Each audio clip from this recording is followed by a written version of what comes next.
welcome back to Siri Bites in the Land of Books. Today, I'm here for another amazing book review, unlike all of the other book reviews. So I've been into fantasy since I was a child. I've been obsessed with mysteries, magic, and all of those stuff. But recently, as a 7th grader, I've recently became a fan of the Rotten Mango podcast, which really opened my mind. Because the Rotten Mango podcast is all about true crimes, true things that are happening. Really, heads up to the host to explain these things in an explainable way that even I can understand it. Yeah. So, one of the cases that really blew my mind, that really shook me, was the Ruby Franke case and the story of the 8 passengers. So, this case is about an abusive family that is family vlogging, which really looked innocent at first, but isn't really innocent that they know furthermore.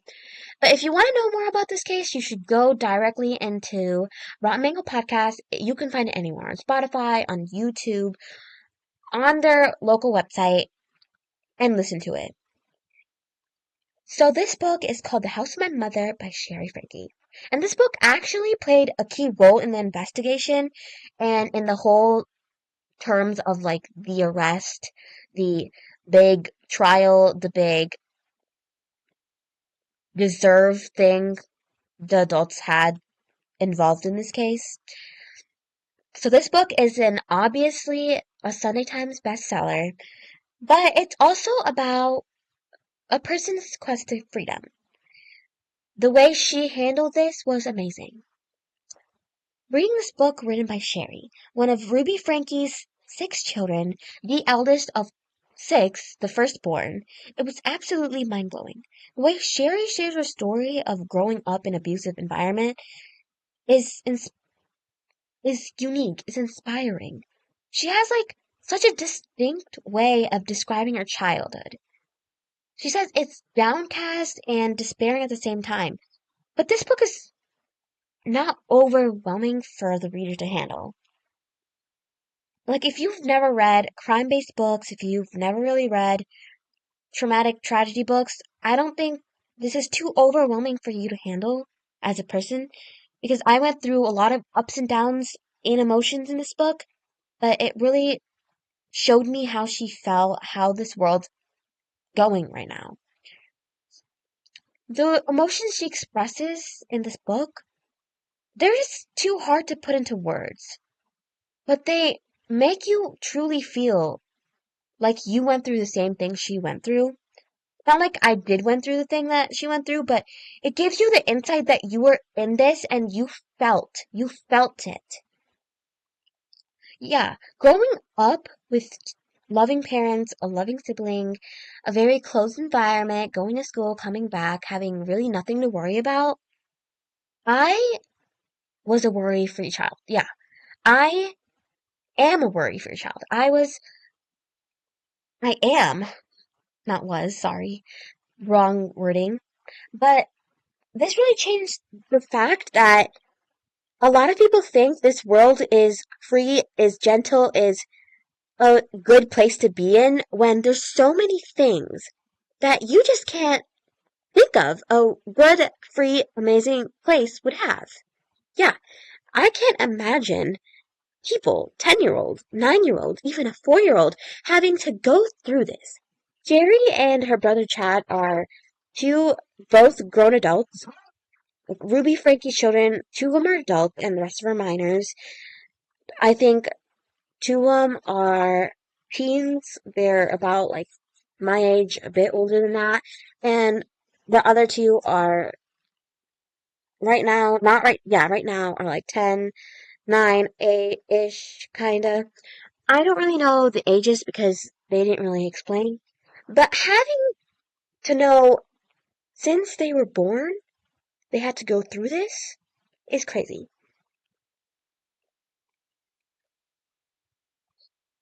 As someone who grew up with harsh adults, harsh people, in harsh environment, she is strong, brave for doing this.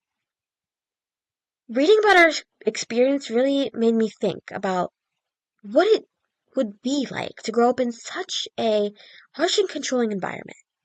Her writing was so powerful. It's heartbreaking, but breathtaking at the same time. It's one of my favorite books now because it gave me the perspective I never thought about before. Shari's courage in sharing her story with the world is something I deeply admire. I really love that about her. That she is strong enough to share her story, to make a big difference in this world. And I'm sending my prayers and best wishes for her rest of her life and for her siblings and for all the people that took a part and took the trauma that was in this. She had carried a huge responsibility being the eldest child to protect and care for her siblings when no one else did. Yeah, on a being a being an eldest child is very pressuring if you think about it, because I never experienced this because I'm not a older child in my family, but I know a lot of people, I've got a lot of people's opinions that they're the older child and they have a lot of pressure from their parents to be responsible, to be taking care of their siblings. Well, this is a whole notch different, like a whole notch deeper. None of the adults near her really took care of her or really cared about her and her siblings that much, and she carried this responsibility when no one cared about her to care about her siblings. Yeah, that's amazing. That's awesome. I can't even explain how incredible that is for a young adult, for a person who has to go through her own trauma and face a lot of things in life. And I'm hopeful that they are doing well and finding happiness. I'm so grateful that she was able to actually speak out and bring attention to her experiences, even when must have been so difficult to share her trauma, to get through this, to heal, to think about this even, to get reminded that her mom, her dad, who did this, are likely in prison. I mean, her dad is a whole different story, but the two people that did this to her, yeah. That did this to the people around her, yep.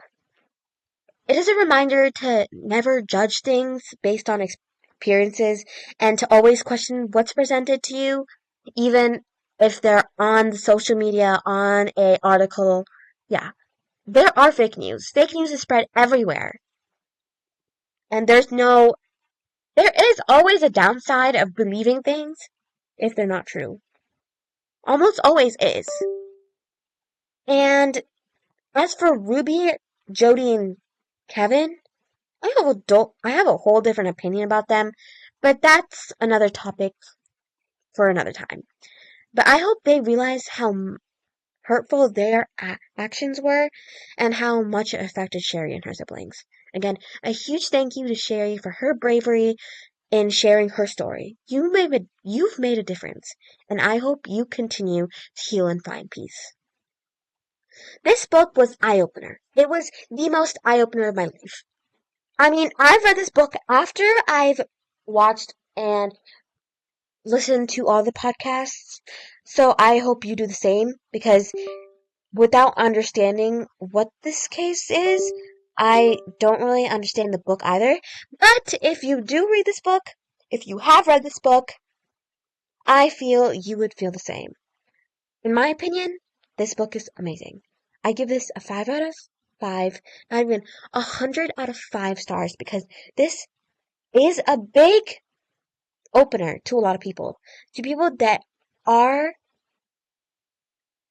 in a close environment. To people that are suffocating.